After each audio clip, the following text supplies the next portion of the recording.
नमस्कार साथियों।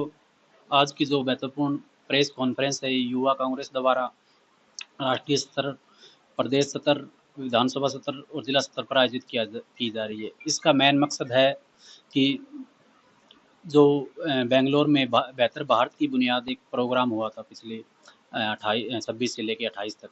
तो उसमें एक महिलाओं के लिए एक प्रोग्राम चालू किया गया है, शक्ति सुपर सी नाम से, जिसका मेन मकसद है कि महिलाओं को राजनीति में आगे लेके आना और उनको सशक्त बनाना। हमारे नेता राहुल गांधी जी और कांग्रेस का एक ही मकसद है कि जो महिलाओं की 33% हिस्सेदारी बनती है वो उनको पूर्ण रूप से मिले और हमारी महिलाएं सशक्त हो। और इसी को लेके जैसे 15 अगस्त को विधानसभा स्तर, जिला स्तर और प्रदेश स्तर पर हमारी बेटियों द्वारा, युवा कांग्रेस के इस प्रोग्राम में हमारी बेटियों द्वारा तिरंगा ध्वजारोहण करवाया जाएगा, जिसमें कि महिलाओं को शक्ति प्रदान होगी और अपनी हिस्सेदारी के बारे में वो बढ़ चढ़ कर अपनी बात रख सकेगी। तो ये हमारे राष्ट्रीय अध्यक्ष श्री वी निवासन जी और प्रभारी कृष्णा अलवारू जी के निर्देशानुसार ये प्रोग्राम किया गया है कि 15 अगस्त को हमारी बेटियों द्वारा ध्वजारोहण किया जाए और उनकी हिस्सेदारी को मांग को उठाया जाए। स्वर्ण क्षेत्र में जो हम क्या कार्य करेंगे? स्वर्ण क्षेत्र में भाई साहब हम प्रोग्राम करवाएंगे जहाँ हमारी बेटियां हैं जो ध्वजारोहण करेगी और उनका जो किसी भी क्षेत्र में अगर वो आगे बढ़ती है तो युवा कांग्रेस उनका पूरा सहयोग करेगी। 15 अगस्त को। हाँ बिल्कुल। जो जैसे कि आपने बताया कि महिलाओं को क्या बताया आपने? सुपर शक्ति सी नाम से सी के नाम से आपने कार्यक्रम चलाया गया है कांग्रेस द्वारा। तो इसके अंतर्गत इसको महिलाओं को क्या बेनिफिट होगा? इसमें महिलाओं की जो 33% एक्चुअल में उनकी जो हिस्सेदारी बनती है उसको सुदृढ़ रूप से कांग्रेस और हमारे लीडर राहुल गांधी जी ये प्रयास कर रहे हैं कि महिलाओं की पूरी हिस्सेदारी उनको मिले और वो लोकसभा और विधानसभा में पहुंचे और औरतों की आवाज़ उनको बुलंद करें। वैसे तो जो कांग्रेस पार्टी है इनकी जो पहले भी महिला शक्ति इंदिरा गांधी देश की प्रधानमंत्री रह चुकी हैं, और इसके अलावा शायद अपोजिट पार्टी में अभी तक कोई भी प्रधानमंत्री महिला नहीं बनी है। उसके बारे में आप क्या कहना चाहते हैं और अब आगे कैसे देखा जाएगा? इसमें ऐसा है भाई साहब कि जैसे कांग्रेस ने हमेशा महिलाओं को उनका बराबरी का हक दिलवाने का प्रयास किया और उनको आगे लाने का प्रयास किया। हमारी जो इंदिरा गांधी जी है एक शक्तिशाली प्रधानमंत्री रही है और जिसका पूरे विश्व में डंका बजा और वो एशिया की एक आयरन लेडी के रूप में प्रसिद्ध हुई। उसी प्रकार कांग्रेस आगे भी महिलाओं को आगे लेके आके उनको महत्वपूर्ण जिम्मेदारियां देगी और महिलाओं को आगे बढ़ाने के लिए प्रयास करता है। जैसे जब थोड़े दिन पहले कुछ वीडियो वायरल हुई थी, जो हमारे जो महिला खिलाड़ी है वो दिल्ली में बैठी हुई थी, लगभग 3 से 4 महीने उनको संघर्ष करना पड़ा, अभी तक उनका कोई खास रिजल्ट नहीं हुआ। इसके ऊपर आपकी कांग्रेस पार्टी का क्या स्टैंड रहा? कांग्रेस पार्टी और हमारी युवा कांग्रेस ने उसको लेकर संघर्ष किया है, उन बेटियों के साथ कंधे से कंधा मिलाकर चली है। हमने मशाल जुलूस निकाला और जहाँ वो हमारी बेटियां बैठी थी उनके साथ लेकर संघर्ष किया और आगे भी इन महिलाओं के साथ अगर कोई भी मान लो उनके साथ अनहोनी होती है तो कांग्रेस पार्टी हमेशा उनके साथ खड़ी भी रही कंधा से कंधा मिला के। तो मणिपुर में किस प्रकार का प्रोग्राम रहेगा 15 अगस्त के दिन आप बता रहे हो? मणिपुर में भी ये प्रोग्राम राष्ट्रीय स्तर पर है। मणिपुर में ये प्रोग्राम रहेगा कि महिलाओं को इज्जत मान सम्मान देना और उनको जो हिस्सेदारी बनती है उनको सशक्त रूप से लागू करना। लेकिन प्रधानमंत्री नरेंद्र मोदी जी ने मणिपुर के ऊपर अभी तक कुछ अपना मुंह नहीं खोला, उसके बारे में आप क्या कहना चाहते हैं? आपकी पार्टी क्या कहती है? पार्टी और हमारा स्टैंड क्लियर है। राहुल गांधी जी ने भी संसद में आवाज़ उठाई और प्रधानमंत्री को बुलाने के लिए, संसद में लाने के लिए अविश्वास प्रस्ताव भी लेके आना पड़ा, लेकिन कम से कम सवा घंटे 1.5 घंटे के भाषण में मोदी जी ने मात्र 1 या 2 मिनट मणिपुर पर बोला। तो मेरे हिसाब से तो ये मणिपुर की तरफ देखने में असमर्थ है। बीजेपी महिलाओं की न तो इज्जत करती है, न उनका मान सम्मान करती है। आप जैसे देख रहे हो प्रदेश में, अपने प्रदेश देश में भी देख रहे हो कितनी बलात्कार हो रही हैं, महिलाओं को प्रताड़ित किया जा रहा है, लेकिन सरकार मूक बधिर है। इससे पहले भी कई मतलब घटनाएं देखने को मिली है। कहीं पर तो लड़कियों के साथ बलात्कार हो रहे, कहीं पर अभद्र व्यवहार हो रहा है, लेकिन जो उनके ऊपर शिकायत, जो पुलिस की कार्रवाई है या प्रशासन की कार्रवाई नहीं हो रही, उसके बारे में आप इस सरकार के बारे में क्या कहना चाहते देखो भाई साहब, ऐसा है कि सरकार है ना, जो यहाँ हरियाणा में जैसे जेजेपी और बीजेपी की जो गठबंधन की सरकार है, ये महिलाओं को लेकर बिल्कुल भी आश्वस्त नहीं है। आज ऐसी हालात है कि एक अकेली महिला कहीं निकल भी नहीं सकती है। इन लोगों ने यहाँ गुंडा राज कायम करने का काम किया है। हैं? तो आप हमारे दर्शकों को अपना परिचय दे दीजिए। मैं धर्मवीर धुमन, यूथ कांग्रेस अध्यक्ष हूँ, मैं हल्का लोहारू से।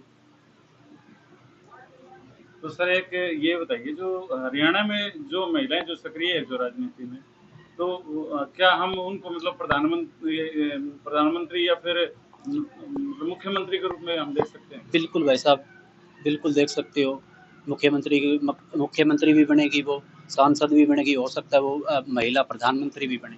कांग्रेस पार्टी इसके लिए पूरी तरह आश्वस्त है। जैसा कि हम हरियाणा में देख सकते हैं कि हरियाणा में काफी महिलाएं राजनीतिक के अंदर सक्रिय है। अपने भिवानी क्षेत्र से लगा ले, किरण चौधरी है और अपने शैलजा जी हैं, और भी कई आपकी नजरों में होंगे। आप किसको मतलब क्या सोचते हो कि अगर ये प्रोग्राम आपका लागू होता है, या अगला जो मुख्यमंत्री का चेहरा होगा हरियाणा का, क्या ये संदेश है कि महिला हो सकती है, या फिर आप उसके बारे में कुछ कहना सकते देखो भाई साहब, इसके लिए तो पार्टी हाईकमान करेगी, लेकिन जो हमारी महिलाएं हैं, महिला नेत्री है, वो लगातार संघर्ष कर रही है। और हम तो चाहेंगे कि वो मुख्यमंत्री भी बने और महिलाओं का मान सम्मान करें। उसके लिए कांग्रेस पार्टी पूरी तरह आश्वस्त है। बाकी कौन मुख्यमंत्री बनेगा, कौन नहीं बनेगा, वो हाईकमान का फैसला होगा। हैं?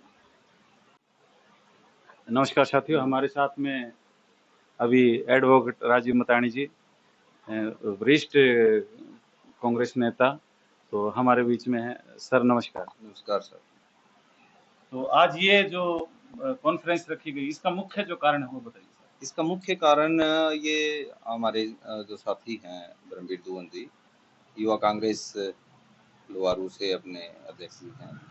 तो युवा कांग्रेस का आह्वान था कि आज के दिन संपूर्ण भारतवर्ष में पत्रकार साथियों से रूबरू होइए, और जो विशेषकर हम लोग देखते हैं आज पिछले करीबन 9-10 साल से ऐसे लोगों की सरकार है जो मनुस्मृति मनुवाद पे चलने वाली है, जो महिलाओं के अधिकारों और हक के ऊपर डाका डाल रही है लगातार।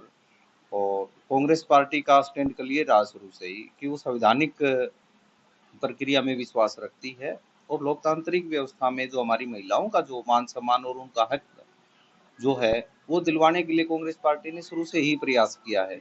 तो उसी की एक कड़ी है कि हमारी जो महिलाएं हैं, विशेषकर जो शिक्षित महिलाएं हैं, उनको इस के माध्यम से कि उनके अपने हकों के प्रति जागरूक करना। और कांग्रेस पार्टी ये चाहती है कि वो अलग अलग गांव से निकल के जो महिलाएं हैं उनमें जागरूकता आए और वो अपने हकों की आवाज उठाएं। और आने वाले समय में सरकार का ये है, कांग्रेस पार्टी का स्टैंड है कि सरकार आने के बाद उनके जो हक और हकूक हैं वो पूर्णतया हम उनको देंगे। तो सर ये बताइए, जो मतलब जो 33% जो आरक्षण जो महिलाओं को जो मिला गया, तो वो मतलब इस जो सरकार है वो उसमें कितना लागू है, मतलब कितना मिलता है उनको? नहीं, देखिए ये चीज जग जाहिर सी बात है। आज तक भी वैसे तो हिंदुस्तान ने एक पुरुष प्रधान देश रहा है, आपको भी सबको पता है। यहाँ महिलाओं को कमतर आंका जाता है। और मैं हिंदुस्तान के कई कोनों में अलग अलग गया, तो वहाँ मैंने देखा कि मजदूरी तक भी उनके साथ भेदभाव है कि कहीं 10-20 रुपए उनको महिलाओं को विशेषकर कम मिलते हैं। और यहाँ भी आप लोग देखेंगे कि जैसे कोई महिला पार्षद बनी हाँ, या या फिर कोई कोई सरपंच बन गई, तो सरपंच वो बन नाम गई, की रहेगी वो सिर्फ नाम का है, और उसको जो वास्तविक हक और उनको जो करने चाहिए ना, वो बहुत कम महिलाएं कर पाती हैं।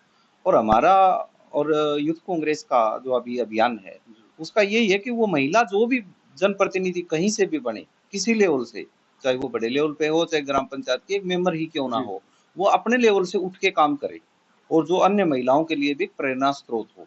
तो उसी की एक कड़ी में उन महिलाओं को जागरूक करना और उनके आगे फ्रंट फुट पे लेके आने का ये एक अभियान है। तो सर इसके बारे में आप क्या कहेंगे? मतलब जो महिला है वो चाहे पार्षद है, चाहे वो सरपंच है या फिर मतलब किसी और भी पद पे हो, मतलब उसके तो साइन भी नहीं होते, उसके साइन भी मतलब उसके जो हस्बैंड वो कर देते हैं। नहीं, ऐसा वैसे संवैधानिक रूप से या कानूनी रूप से तो वैध नहीं है, लेकिन हम देखते हैं अक्सर ये होता है। अच्छा। आपकी बात सत्य है, अक्सर ये होता है कि उन महिलाओं से ये नहीं पूछा जाता कि कहाँ हस्ताक्षर करने, क्या काम करना है। जी। जब आप लोग जैसे पत्रकार भी उनसे पूछते हैं कई बार, महिलाओं सरपंच उनसे, तो वो चीजें उनको पता ही नहीं होती, जो उनके घर वाले या उसके पति या देवर जो भी होता है वो कोई प्रतिनिधि करते हैं। लेकिन कांग्रेस पार्टी का स्टैंड क्लियर है कि उन महिलाओं को जागरूक करना कि कम से कम संविधान से ही सही या कानूनी रूप से ही सही उनको जो मौका मिला है तो उन्हें समाज में स्थापित होना होगा, क्योंकि हमारी जो महिला आबादी जो है वो करीबन आधी के आसपास है। जी। तो आधी आबादी को यदि हम पीछे धकेल के आगे बढ़ना चाहेंगे तो मेरे हिसाब से या कांग्रेस पार्टी के हिसाब से ये चीज लगता है कि हम आगे नहीं बढ़ पाएंगे। तो अब समय आ गया है कि उन महिलाओं को आगे लेके आना ही पड़ेगा। तो इसी का कांग्रेस पार्टी पहले से भी, अभी विधानसभा जो चुनाव थे उत्तर प्रदेश के, तो आप लोगों ने, कांग्रेस पार्टी ने एक मुहिम चलाई थी कि 50-50, तो 50% जो टिकटें थी वो हमारी महिलाओं को मिली थी और उससे बहुत सी महिलाएं आगे आई। हो सकता है कि वो विधानसभा में जीत नहीं पाई, लेकिन उनमें इतना एक जज्बा और हौसला तो हुआ कि हाँ हम भी फाइट कर सकते हैं। और आज ये हुआ है कि पिछले विधानसभाओं में कि महिलाओं ने फाइट किया है और हम उम्मीद करते हैं कि आने वाले समय में और भी महिलाओं को ज्यादा टिकट मिलेंगी और वो जीते भी।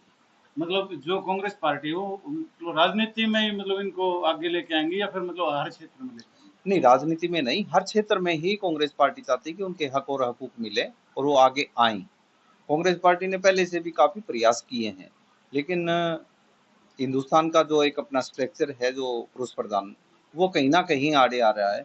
तो हम अब इस मुहिम से ये चाहते हैं कांग्रेस पार्टी कि समाज में भी एक अच्छा ये संदेश जाए कि महिलाओं के साथ जो भेदभाव हुआ है जो पीढ़ियों से, हमें उसको मिटाकर इनको आगे अवसर देना चाहिए। और इसमें आप शिक्षा के क्षेत्र में देखेंगे या और नौकरियों के या चंद्रयान तक या ऊपर हमारी कल्पना चावला तक जो महिलाएं गई हैं वो कांग्रेस की ही देन है। यदि इन मनुवादियों की सोच होती तो वो वहां तक थोड़े ना पहुंच पाती। आज बहुत सी महिलाएं आप देखेंगे, हर प्रत्येक आप डिपार्टमेंट में जाएंगे तो महिलाएं आपको नौकरी करती मिलेंगी, चाहे वो पुलिस विभाग हो, अभी तो आर्मी में भी हमारी महिलाएं जो जाने लगी। तो ये एक कांग्रेस पार्टी का जो एक नजरिया था अच्छा जो महिलाओं के प्रति, उसी की देन है कि आज हर क्षेत्र में महिलाएं आगे हैं। तो सर आपका जो कहना है वो मतलब जो बीजेपी जो सरकार है वो मतलब संविधान को लेके काम कर रही है या फिर मनुवाद को लेके काम कर रही है? आपको हर क्षेत्र में आप देखेंगे संविधान कहाँ है, संविधान को तो वो प्रतिदिन एक एक पेज पढ़ रही हैं।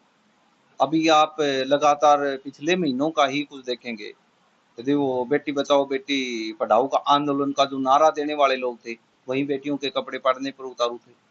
और जो उनके बलात्कारी हैं उनको बचाने में जो लगे हुए हैं, वो कौन सी उस चीज का, क्या वो संविधान इजाजत देता है इस चीज की कि किसी भी महिला या पुरुष या बच्चे को, प्रत्येक नागरिक को जो संविधान ने अधिकार देते हैं उनको डिप्राइव करने का किसी को हक नहीं है। लेकिन जिस तरीके से हो रही है, मणिपुर में जिस तरीके से एक हमारा जो कारगिल में योद्धा था, कारगिल योद्धा जिनको पूरे देश ने सर आंखों पे रखा था कि हमें पाकिस्तान के खिलाफ विजय दिलाने वाले, हम विजय दिवस जुलूस निकालते हैं, उसके आंखों के सामने उसकी बीबी का जिस तरीके से बलात्कार हुआ, दंगाइयों ने किया, क्या वो व्यक्ति कह सकता है कि ये महिला बचाने वाले लोग हैं? जिस तरीके से यहाँ जो नू तावड़ू में भी ये हुआ, महिलाओं को आगे करके जिन लोगों ने पत्थर बरसवाए, क्या इनको कहा जा सकता है? जिस तरीके से हर क्षेत्र में, हर स्टेट में आप लोग देखेंगे महिलाओं के साथ अभद्र व्यवहार किया जा रहा है। और शायद आपने नोट किया हो ना किया हो, मैंने वीडियो देखा था, हरियाणा में भी सुनीता दुग्गल जो सांसद हैं, उसके साथ भी बड़ी सभा के अंदर मिसबिहेव हुआ। ये किस तरीके के वो बेटी वीडियो बचाओ काफी आंदोलन? वायरल हुआ था और उससे मतलब कहीं ना कहीं मतलब उन नेताओं की जो छवि है वो भी खराब हुई है और महिला को भी मतलब एक शर्मिंदगी महसूस होगी अगर इस क्षेत्र में आगे बढ़ती है तो। नहीं, एक महिला, मैं ये कहता हूँ एक महिला के साथ बदसलूकी या गलत व्यवहार होता है ना, वो लाखों महिलाओं पर प्रभाव डालता है। जी। उसको देख के उन साधारण जो घर परिवारों की जो महिलाएं हैं, हम कोशिश प्रयास करते हैं कि वो आगे राजनीति में या और क्षेत्र में भी आए, तो उनके घर परिवार वाले हैं वो ऐसा व्यवहार देख के ना वो कहते नहीं, ये तो यहाँ तो ये जगह गलत है। तो ये राजनीति में जो विशेषकर बीजेपी और संघ या इनके जो संबंधित जो दल है उन्होंने एक माहौल ऐसा क्रिएट कर दिया, जो पहले कांग्रेस ने माहौल बनाया था कि महिलाएं आगे निकल पाई, लेकिन इन्होंने वापस से हमें पीछे धकेलने का काम किया है। ये कह रहे हैं ना वो अखंड भारत पुराने वाला, तो पुराने में तो यही था ना कि महिलाओं को प्रताड़ित किया जाए, उनके साथ बलात्कार किया जाए, कोई सुनने वाला ना हो। और हम चाहते हैं, कांग्रेस पार्टी चाहती है कि घूंघट में घर पे रखा जाए। बिल्कुल सती प्रथा, ये जो पुरानी जो मॉडल था ना मनुवाद में, वो मॉडल ये लेके आना चाहते हैं। और कांग्रेस पार्टी है कि भविष्य में देखती है, आज हम जिस विषयों में खड़े हैं तो वहां महिला पुरुष का भेदभाव होना ही नहीं चाहिए। हमारा नारा है कि जय जगत सबका भला हो, महिला पुरुषों में कोई लैंगिक भेदभाव ना हो, सब संविधान के दायरे में रहकर सब काम करें, और महिला पुरुष से या छोटे बड़े का या ऊंच नीच का, जाति पाति का या धार्मिक, ये भेदभाव हमारा संविधान इजाजत देता ही नहीं इसकी। हम चाहते हैं कि संवैधानिक प्रक्रिया और कानूनी प्रक्रिया से ये देश चले और सबका हक हो, सबका समान हक हो, ये देश सबका है। मतलब आपका कहने का भाव क्या, मतलब संविधान भी खतरे में? बिल्कुल मेरा स्पष्ट कहना है कि संविधान खतरे में है।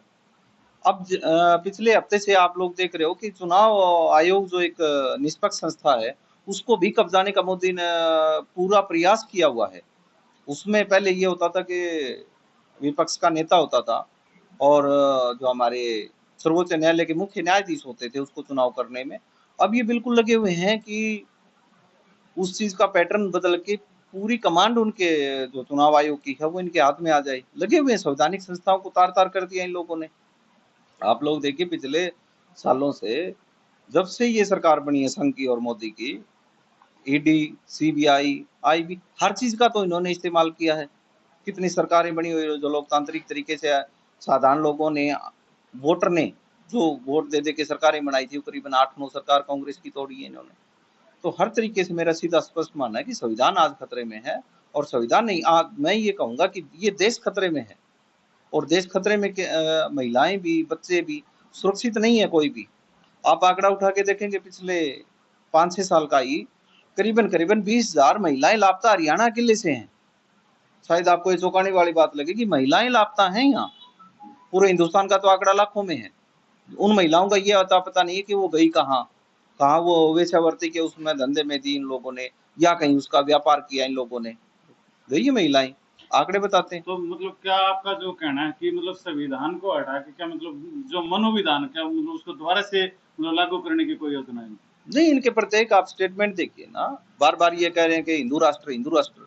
अरे ये राष्ट्र सबका है भाई, इसमें पलने वाला हर एक बच्चा, हर एक नागरिक, उसका देश है, सबका है। जी। उसका सीधा सार्थ ये है कि संविधान इजाजत नहीं देता उसकी, तो फिर ये संविधान बदलने का प्रयास कर रहे हैं। जी। और बार बार उस पे इन्होंने कुठाराघात किया भी है। संविधान को नकारते हुए इन लोगों ने ऐसी ऐसी स्टेटमेंट हर रोजाना का काम है कि वो संविधान को बार बार हटाना चाहते हैं। तो क्या मतलब जो धर्म है जो वो संविधान के ऊपर हैवी है, आपका कहना? नहीं, अभी तक है नहीं, लेकिन इन लोगों की मंशा है कि देश धार्मिक दृष्टि से चले। हम चाहते हैं कांग्रेस पार्टी का बच्चा का हर प्रत्येक कार्यकर्ता चाहता है कि वो संवैधानिक दृष्टि से और संविधान के अनुरूप और कानूनी रूप से चले, और इनकी मंशा ये है कि वो धार्मिक दृष्टि उस तौर तो तरीकों सर से जो चले। धर्म के अनुसार तो कोई भी जैसे महिला है, वो ना तो किसी मंदिर की कोई जैसे महंत बन सकती है, ना कोई पुजारी बन सकती है, ना किसी भी मतलब क्षेत्र में वो आगे आ सकती है धर्म के अनुसार तो। और ऐसा रहा भी है, क्योंकि जो सती प्रथा होती थी तो ये मतलब धर्म के ही देन होती थी, वो धर्म के अनुसार होती नहीं, वो दो चीजें हो सकती हैं सतीश भाई, एक तो धर्म की और एक सामाजिक, ठीक है ना। समाज कई बार धर्म के अनुरूप काम करता है, तो उसमें अभी वो जो परिस्थिति है ना, सती प्रथा, पर्दा प्रथा, जो आप कहना चाह रहे हो कि पुराने टाइम में थी, ऐसा होता। थी हमारे समाज के अंदर जो बुराइयां थी, लेकिन धीरे धीरे संविधान का निर्माण हुआ, कानून का राज हुआ, तो धीरे धीरे कम होगी। आज आप लोग वो चीजें नहीं देख पाते कि भाई स्त्री प्रथा का आपने शायद नहीं सुना होगा, लेकिन अभी इनका जो संघ और मोदी की जो गवर्नमेंट है, वो ये सारी की वो पैटर्न दोबारा से लागू हो। अब भी आप जब कोई बच्चा रोजगार मांगने की बात करता है तो ये पाकिस्तान बात कर लेने लगे जा। जब कोई महिला अपने हकों की बात करेगी तो ये चाइना की बात करेंगे। यदि कोई ऐसा विषय जो किसान है, यदि अपने हकों के लिए खड़ा होता है, मजदूर खड़ा होता है, तो ये नू ताउडू की और मणिपुर की या कभी जलाने की या ये बात करेंगे। तो पिछले सालों से इस एक दूसरे को बांटने का, लड़वाने का, महिलाओं को पीछे धकेलने का, नौजवानों को पीछे धकेलने का, हमारी सेना को एक तरीके से मैं ये कहूँगा कि कमजोर करने का जो ये प्रयास है, ये हमारे संविधान को कमजोर करने का ही प्रयास है। सर एक बात और बताइए कि जो शक्ति सुपर 3 है, इसका हरियाणा की राजनीति के अंदर क्या असर मिलेगा?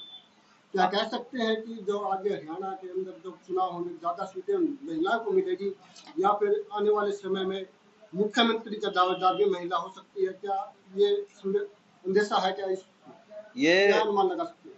मेरा अनुमान है, देखो वैसे तो आप लोग भी सभी साथी है ना, वो बड़े ज्ञानवान हैं और अच्छे, और इसका मैं आपको जनवरी के जो दौर था उसमें याद दिलाना चाहता हूँ कि भारत जोड़ो यात्रा के दौरान राहुल गांधी जी हरियाणा में करीबन हफ्ता से ऊपर रहे, तो उन्होंने वहां अपने इशारों से जता दिया था कि हरियाणा में अब की बार महिला मुख्यमंत्री हो सकती है। एक स्पेशल दिन महिलाओं के लिए भी रखा गया था, जहां पुरुषों का कोई लेना देना नहीं था। उस यात्रा के दौरान जो विशेषकर राहुल गांधी जी के साथ महिलाएं ही चली थी, महिला सशक्तिकरण के नाम पे, और उन्होंने बार बार हमारे जो नेता हैं उनको भी ये जता दिया था कि अब की बार महिला मुख्यमंत्री देखने को मिल सकती है। चलो, हमारे चैनल के माध्यम से हमारे दर्शकों को आप 15 अगस्त पे संदेश करेंगे। मैं आपके जैसे कि मैं अभी थोड़े दिन पहले मणिपुर में जो आपने देखा, मणिपुर क्या आपने मुंह में देखा, आपने हरियाणा में बहुत बुरा हाल हुआ है। अब आप हमारे दर्शकों को क्या संदेश देना चाहते मैं हैं? कम से कम शब्दों में। मैं कम से कम शब्दों में तो इसको नहीं कर पाऊंगा, लेकिन ये चीज कहने वाली है और कहना चाहिए। मैं तमाम दर्शकों से अनुरोध करूंगा कि हमने पीछे कोरोना काल में एक बड़ा लंबा किस्सा है वैसे तो, कि ये चाइना से शुरू हुई ये बीमारी, और हम लोग ये कहते गए हिंदुस्तान में कि ये हिंदुस्तान में नहीं आएगी, ये तो चाइना की बीमारी है। अब वो धीरे धीरे बड़े शहरों में आई, हम कहते रहे कि हमारे यहाँ तो नहीं आनी, ये तो बम्बई दिल्ली वालों पे अटैक करेगी।